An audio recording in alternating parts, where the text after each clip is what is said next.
कार्तिकेय, शिव के पुत्र कार्तिकेय को स्कंद भी कहा जाता है। उन्हीं के नाम पर एक स्कंद पुराण है। हिंदू पौराणिक कथाओं के अनुसार भगवान इन्हें मुरुगन भी कहते हैं। संपूर्ण दक्षिण भारत में कार्तिकेय की पूजा होती है। कार्तिकेय और राजा बलि वहां के मुख्य देवता हैं। कार्तिकेय का वाहन मोर है। मोर भारत का राष्ट्रीय पक्षी है। ये पक्षी जितना राष्ट्रीय महत्व रखता है उतना ही धार्मिक महत्व भी। एक मान्यता अनुसार अरब में रह रहे यजीदी समुदाय कुर्द धर्म के लोगों के देवता कार्तिकेय ही है जो मयूर पर सवार हैं। भगवान स्कंद के नाम पर ब्रिटेन के साउथ वेस्ट वेल्स में स्कंदवेल नामक एक स्थान है। श्रीलंका में इसी नाम से एक स्थान है जहां रंगनाथन मंदिर है।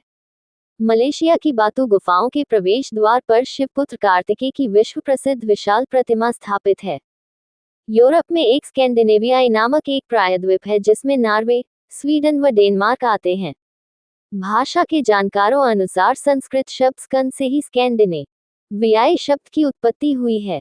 कहते हैं कि यह नाम एक वैदिक ऋषि पर आधारित है। संस्कृत में वेलिका का अर्थ समुद्री देश और आवेला का अर्थ समुद्र का किनारा। स्कैंडिनेवियाई समुद्र के किनारे स्थित एक देश ही है।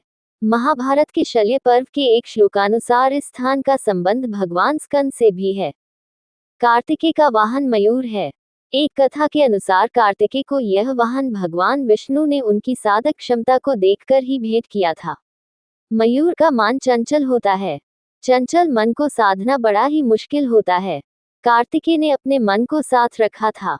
वहीं एक अन्य कथा में इसे दम के नाशक के तौर पर कार्तिकेय के साथ बताया गया है। संस्कृत भाषा में लिखे गए स्कंद पुराण के तमिल संस्करण कांदा पुराणम में उल्लेख है कि देवासुर संग्राम में भगवान शिव के पुत्र मुरुगन कार्तिकेय ने दानव तारक और उसके दो भाइयों सिन्हामुखम एवं सुरापदम को पराजित किया था। अपनी पराजय पर सिन्हामुखम माफी मांगी तो मुरुगन ने उसे एक शेर में बदल दिया और अपना माता दुर्गा के वाहन के रूप में सेवा करने का आदेश दिया। दूसरी ओर मुरुगन से लड़ते हुए सपापदम सुरपद्म एक पहाड़ का रूप ले लेता है। मुरुगन अपने भाले से पहाड़ को दो हिस्सों में तोड़ देते हैं। पहाड़ का एक हिस्सा मोर बन जाता है जो मुरुगन का वाहन बनता है, जबकि दूसरा हिस्सा मुर्गा बन जाता है जो कि उनके झंडे पर मुरुगन का प्रतीक बन जाता है। इस प्रकार ये पौराणिक कथा बताती है कि मां दुर्गा और उनके बेटे मुरुगन के वाहन वास्तव में दानव हैं जिन पर कब्जा कर लिया गया है। इस तरह वो ईश्वर से माफी मिलने के बाद उनके सेवक बन गए।